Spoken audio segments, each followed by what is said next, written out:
Bismillah, walhamdulillah, wassalatu wassalamu ala rasulillah. Monoteismen versus ateismen. Monoteismens kamp mod ateisme har stået på i mange århundreder. Monoteismens fremtrædende personligheder har gendrevet ateismen samt dens fortaler. Via intellektuelle beviser kan ateister overbevises og vejledes til monoteismens lys.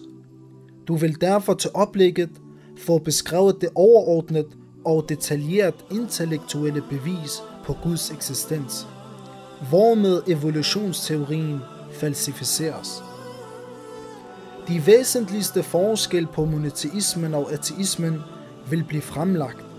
Profeten Abrahams immunitet overfor at være ateist eller uvidende om sin herre belyses. Beretningen om fuglenes genoplevelse for Abraham skildres.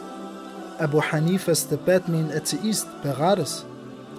Og i forlængelse heraf nævnes de ræsonnementer, Koranen indeholder, og de lærde har benyttet som bekræftelse på Guds eksistens. Alle deltagere opfordres til at ledsage en ikke-muslim til oplægget.